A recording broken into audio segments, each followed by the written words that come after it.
Boa tarde a todos. Queria agradecer inicialmente a organização do evento, principalmente na pessoa do Dr. Ráblio, o convite.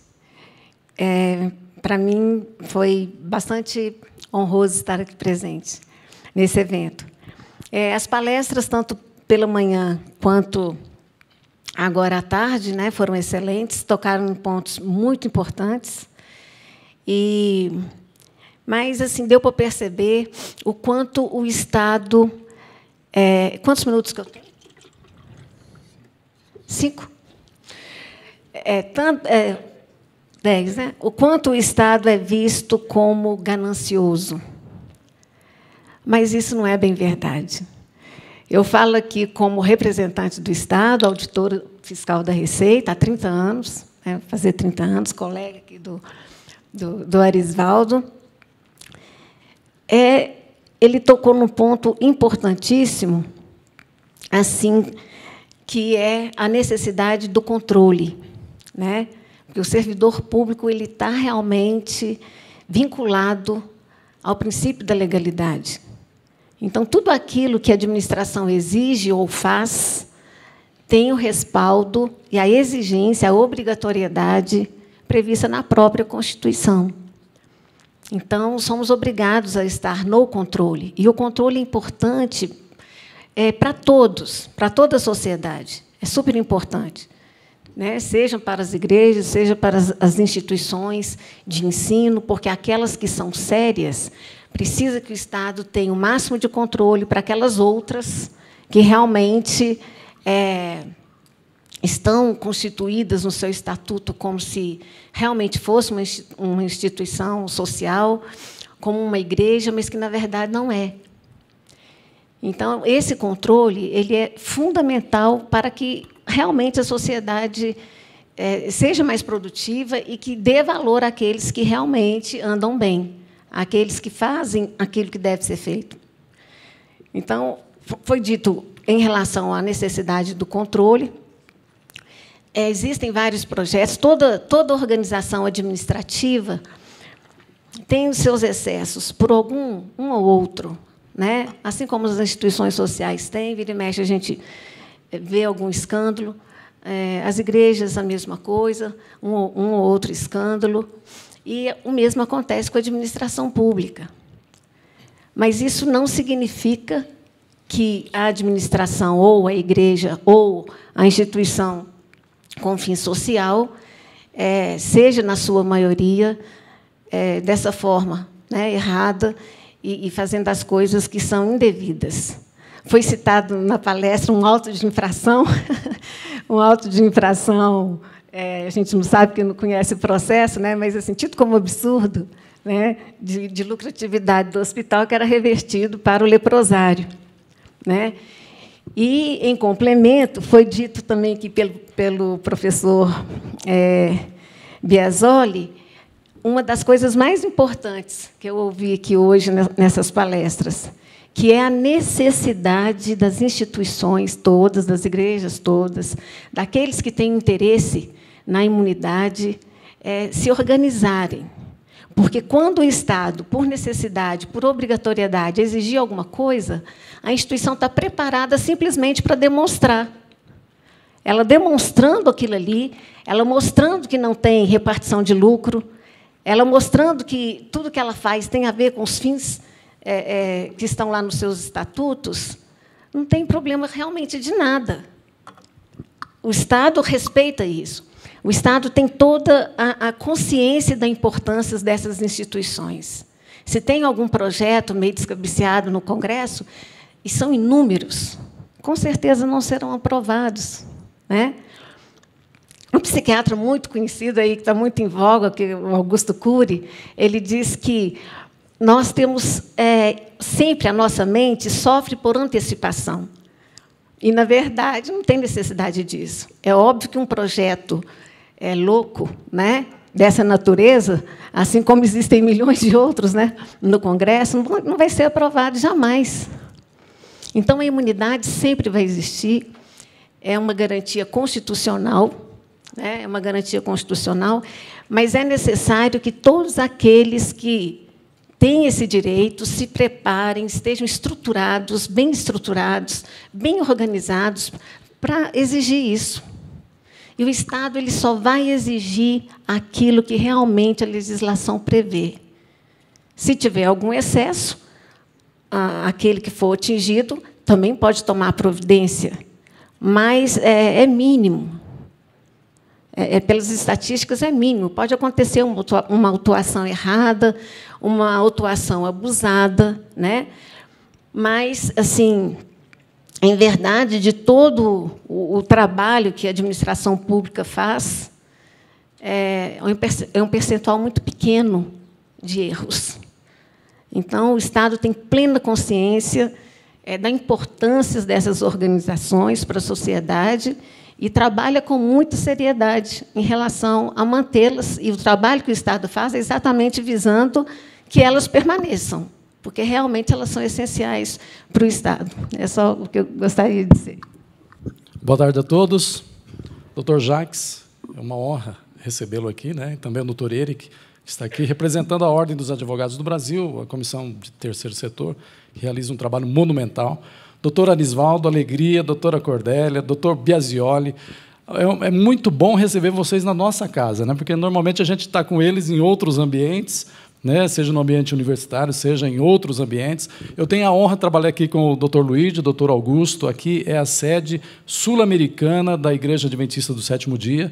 Nós atendemos 8 países aqui, não só o Brasil, como 8 países aqui na região sul-americana.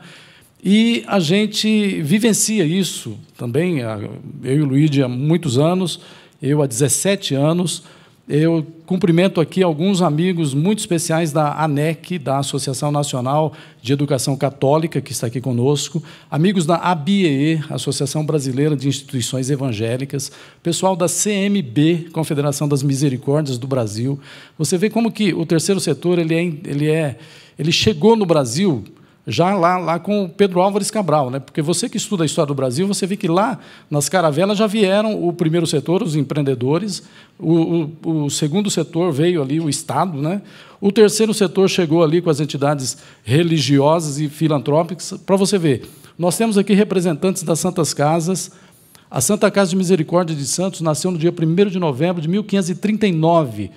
1º de novembro é dia no calendário católico de Todos os Santos. A cidade de Santos tem o nome de Santos por causa desse acontecimento. A Santa Casa nasceu antes da cidade. Então, são entidades que estão centenárias, que estão aqui no Brasil, realizando um trabalho monumental, um trabalho grande de assistência social.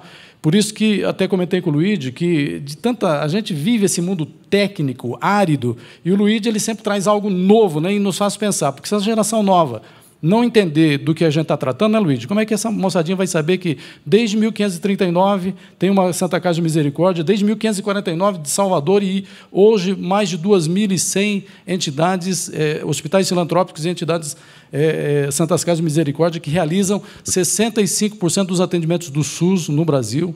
As escolas filantrópicas ofertam mais de 600 mil bolsas integrais no Brasil inteiro. Então, veja um trabalho muito grande que essas entidades realizam. Eu quero aproveitar e dizer para vocês que estão assistindo a gente pela internet, muita gente do Fórum Nacional de Instituições Filantrópicas, doutor Custódio.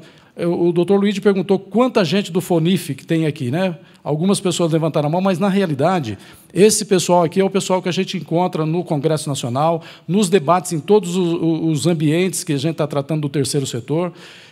O FONIF ele foi formado assim que saiu a Lei 12.868, aquele desespero grande das entidades. Formou-se, então, reuniu o pessoal dos adventistas, católicos, Mackenzie, Santas Casas de Misericórdia, formaram um fórum para estudar e propor uma legislação. Eu quero dizer ao pessoal que está mandando perguntas aqui, eu vou fazer algumas perguntas para os dois palestrantes, e dizer que nós vamos responder a todas. Podem enviar aqui, nós vamos repassar, inclusive aquelas que a gente não tiver condição, que forem efetuadas para o Supremo Tribunal Federal, nós vamos responder a todas as questões que estão sendo enviadas. Então, eu quero aproveitar o meu tempo e fazer uma pergunta que está tirando o sono do pessoal das Santas Casas de Misericórdia. Vou fazer primeiro para o doutor Arisvaldo, que talvez ele possa nos responder uma pergunta que vem do Luiz Coura, de Itajubá, em Minas Gerais. Ele fala assim: a Lei 13.019 permite que faça remuneração de dirigentes. Mas o senhor não acha que é um perigo grande remunerar um dirigente? Eu posso ser afetada a minha imunidade tributária com essa remuneração? Tá? Então, essa é a pergunta. Para o doutor Biasioli, é o seguinte: doutor Biasioli, o senhor acha realmente que, depois do julgamento da 2028, essa ação aí e as demais, é necessário fazer uma lei complementar ou deixar sem nada e viver de CTN, Código Tributário Nacional? Tá? Outra, uma pergunta técnica aqui que vem das Santas Casas de Misericórdia é o seguinte: a Lei 12.101, no artigo 4º, parágrafo 1º, exige que, para ser entidade beneficente de assistência social, a entidade tem que ter contrato, convênio ou instrumento congênero com o SUS, Sistema Único de Saúde. Mas 45% dessas entidades, das mais de 2.000, não têm nenhum convênio com o SUS. O que fazer para resolver isso? Você acha necessário? A gente até sabe, o senhor sabe que existe um projeto de lei tentando resolver isso. Então, são essas perguntas que eu gostaria de fazer. Apenas dizer, gente, que nós, aqui da entidade, vivenciamos aí 2 décadas. Tem gente aqui, Dora, a gente até apelida de embaixadora, né, da filantropia, que está aqui conosco.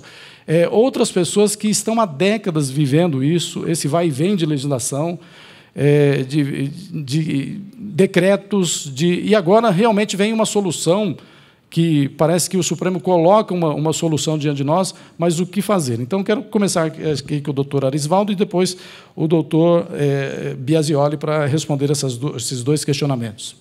Ok. Eu diria basicamente o seguinte: partindo do pressuposto que nós estamos diante de uma lei ordinária que prevê a remuneração de dirigentes, em tese é complicado isso em face do cotejo com o CTN. Por outro lado, a lei ela tem a presunção de constitucionalidade, né? Então, o que se tem? A lei permite, em tese, siga-se a lei. No entanto, é possível vir a ter problemas em face de uma ação do próprio Estado com relação a uma eventual declaração de constitucionalidade ou de ofensa dessa lei, entendeu? Então, é uma seara complicada, mas a lei estando permitindo a remuneração e não afastando o beneplácito, siga-se a lei. Porém, essa lei ela pode ser suscetível de um ataque, entendeu? Ok, então é a tal da insegurança jurídica, né? Como o doutor Arisvaldo diz, né? A gente vive como que é? O direito tributário ele é em trânsito, né? Mas em trânsito também, né? Porque é um desespero tremendo, né? Doutor Biasioli. Eu gostaria de, primeiro, parabenizar o meu sucessor aqui na palestra, acho que foi muito elucidadora, e hoje eu acho que nós estamos passando realmente por esse momento onde nós temos que nos unir. Era difícil antes nós sentarmos à mesma mesa com o pessoal do Estado, que representa o Estado. Havia nós e eles, e um entrave era muito grande. E hoje se tornou extremamente comum nós estarmos discutindo com membros do Poder Judiciário, membros do Poder Legislativo, membros que representam o Executivo através da administração pública e que vêm nos trazer um alento. Então, acho que isso nós devemos muito ao evento, em especial ao senhor e à doutora que pôde trazer uma contribuição extremamente valorosa para nós. Eu só queria colocar um pouco a colher aqui na sopa alheia, só para falar um pouquinho sobre essa remuneração. Me perdoe, doutor Vanderlei, nem é a pergunta feita a mim, mas só por uma experiência a título de contribuição. Nós não podemos deixar de perfilar que esta previsão, uma previsão quando nós estamos tratando estritamente a nuance de que a remuneração do dirigente, quer de forma estatutária, quer de forma seletista, ela não impede o reconhecimento como entidade beneficente de assistência social. Mas isso não quer dizer que ela alforria uma eventual legislação que tem o poder tributante, o poder, em tese, de cobrar o tributo. Exemplo, se nós partirmos para a linha da busca, não da imunidade, mas da isenção, por exemplo, do IPVA do carro da instituição. Então, se a legislação lá, local, da onde eu vou estar requerendo, lá ela tiver um impedimento desta ordem, é óbvio que eu vou ter uma antinomia de normas e eu vou prever que eu posso para fins de certificação, mas não para fins do reconhecimento da minha isenção, sob o ponto da imunidade tributária, e vem toda essa discussão que nós fizemos. Então, só quis fazer esse comentário a título de experiências que nós já tivemos. Bom, a mim foi me perguntado que, com a decisão da ação direta de constitucionalidade 2028, se ainda precisa de uma lei complementar para regular isso. Eu volto a colocar que eu não acredito que a solução dos nossos impasses esteja adstrita a nenhuma lei. Eu acho que o nosso papel é demonstrar que nós produzimos sacrifício econômico em prol da assistência social. Ponto. Aliás, esse é o velho conceito de quem milita muito nessa área, o velho conceito lá de trás, decreto de 77, que dizia isso. O que é gratuidade? É sacrifício econômico. Então, nós temos sacrifício econômico, nós demonstramos o sacrifício econômico, nós exortamos ele da forma que, em tese, a legislação nos determina? Sim. Agora, essa questão do advento de uma nova lei para dizer o que eu tenho que fazer, eu acho que, no atual cenário, ela pode vir a complicar e nós temos um retrocesso abismal. Eu acho que, hoje, se nós ficarmos no ponto que está, com essa decisão sacramentada do Supremo Tribunal, nós não precisamos ter uma nova legislação para tentar regular aquilo que já está regulado. Imagine começar um debate desta envergadura por mais 20 anos no Supremo. Se hoje nós já temos uma insegurança diante desses conflitos que nós colocamos, imagine mais uma emenda mudando tudo isso para um novo pronunciamento amanhã do Supremo. Então, no meu ponto de vista, fica como está. Agora, se vier, vem para balizar para o melhor e não para criar dificuldade para a instituição. Ok. E tem aquela lá da 12.101, né, do artigo 4º, que exige contrato, convênio ou instrumento congênere com o gestor local do SUS. O gestor local do SUS é o município ou o Estado, e a gente sabe que há até um entrave político, né, que se ele não gosta lá da Santa Casa, do hospital, ele não vai fazer nenhum. Ou outra, se ele não tem, por exemplo, orçamento para comprar o serviço, para fazer aquela contratualização, ele está comprando o serviço do hospital. Então, o que fazer, já que quase metade dos hospitais filantrópicos no Brasil não tem nenhum tipo de contratualização? E, se não tem, o que o Ministério está fazendo? Está indeferindo esses SEBAs, né, que é o Certificado de Filantropia. Bom, primeiro conceito que eu tenho sobre isso, há males que vêm para o bem. Eu ainda sou radicalmente contrário, e eu tenho até um brocardo até da minha criação, apesar de tão pueril, que eu acho que a saúde ter problema financeiro não é utopia. Agora, falir em nome do Estado é miopia. Se nós estamos com procedimentos de custo onde o Estado nos paga 1/3, 1/4, ou que seja 80% do valor, esse residual vai ter que sair da minha instituição. Se eu não tenho como pagar isso, não entre neste círculo vicioso. É importante dar um break. Só, rapidamente, eu sei que o tempo é limitado, mas vou citar um caso que nós recebemos um domingo à tarde, uma ligação de um prior, né, de uma Santa Casa, dizendo o seguinte: doutor, eu não tenho medicamento, eu não tenho médico, acabou de ter um acidente na estrada, nós temos mais de 30 vítimas no hospital, cortaram a luz e minha mulher me deixou porque eu acabei de pôr todos os meus bens em garantia para o banco da Santa Casa. Então, ou seja, acho que é melhor ele se internar na Santa Casa. E esta realidade não é uma realidade unissona dessa Santa Casa. É uma realidade de muitas delas. Hoje as estatísticas demonstram aí mais que o custo hoje representa muito mais do que a própria receita. Então, o primeiro ponto, só para sintetizar, é assim: dos casos que nós temos acompanhado, nós temos chamado à mesa Ministério Público, prefeito da cidade, secretário de saúde e os membros da instituição para comprovar. Assim não dá. Te dou a chave se você quiser tocar, mas não assumir isto para si, que é pagável da forma que está, se nós continuarmos com uma ciranda. Estou com um caso agora no interior de São Paulo, onde o Ministério Público entrou com uma ação de destituição de todos os membros da diretoria. Eles estavam lá, pessoas voluntárias, trabalhando há mais de 20 anos, tiveram que ir embora para acusar de má gestão. Ele fez um inquérito de 1000 páginas, não conseguiu provar um desvio, mas conseguiu pegar que eles pegaram dinheiro de factories, pegaram dinheiro emprestado de outros agiotas, pegaram dinheiro de banco a taxas e tal, porque quando falta aquele negócio, quando dois pobres não se sustentam, nós temos que buscar o recurso para pagar folha, pagar insumos e etc. Então, primeiro ponto que eu coloco, se nós estamos tendo este problema, reúna as bases, não dá, vai ao judiciário, é um escárnio, nós temos que pagar para o Estado, é um escárnio isso. Eu sou um defensor, como a doutora colocou aqui, da política pública, da defesa do orçamento público. Eu acho que nós temos, sim, que começar da base, fiscalizar se a repartição do orçamento público do município está chegando na nossa porta. Se ele não está, nós temos que reivindicar. Agora, colocar a culpa no Estado por conta desta situação, eu acho que é uma irresponsabilidade. Eu acho que nós temos, sim, que chegar a hora de estancar. E segundo ponto, para finalizar, que é o ponto objetivo da pergunta. O Ministério da Saúde não está renovando minha certificação, porque eu não tenho contrato, eu não tenho convênio, eu não tenho instrumento congênero, e a maioria não tinha isso.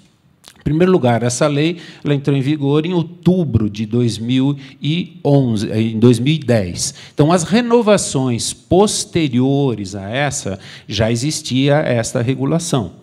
Se o município continua praticando desta forma, então o que nós vamos ter que buscar é um reconhecimento por meio do instrumento congênere, que a própria lei diz. Ou seja, eu vou traçar, ainda que seja de forma judicial ou extrajudicial, eu vou tentar formar um documento com o gestor dizendo que eu estou tomando serviço, fazendo serviço via gestor, mas não estou contratualizado. E, a partir do momento que eu não tiver isso por bem, infelizmente, eu vou ter que ter por mal, mas nós não podemos sucumbir por uma questão do Estado. Obrigado. Muito bem. Então, gente, para finalizar, eu quero aqui agradecer a todos que falaram. Doutor Abre, até o professor Newton Tieletti, né, que é auditor especializado no terceiro setor, faz auditorias independentes externas. Ele falou, eu ganhei o dia vindo aqui hoje, porque, ao ouvir o doutor Abre falando, né, aquela definição do patrimônio, né, Newton? Muito, muito bom. Os demais palestrantes também. Você, Marcos, você falou algo assim interessante a respeito da 2028, né? Porque a 2028 ela fala da 12, de antes da 12.101, que não há, na 2028 não fala da 12.101. Mas você bem lembrou que a OAB ingressou com uma ADI lá também, e a Confenem ingressou com uma ADI para a 12.868, que mudou a 12.101. Então, o Dr. Kildor, que está aqui também, e o Dr. Eric, também o Dr. Jacques, da OAB, né? Acho que o terceiro setor agradeceria muito, eu acho que vocês já devem estar tomando providências, de que nós possamos marcar uma audiência com o ministro, o relator, eu acho que é o Gilmar Mendes, para falar a respeito do andamento, porque se é o mesmo objeto, então deveria também essas ações da 12.101 estar sendo julgado lá. Por quê? Por exemplo, o Ministério da Educação, a consultoria jurídica já disse, olha, tudo que é antes da 12.101, aplica-se a 2028. Depois, nós não podemos aplicar. Então, eu acho que, só contribuindo para aquilo que você falou, perfeito, mas agora a gente vê também, né, doutor, o papel da OAB aí também, nesse convencimento dos julgadores a respeito desse tema.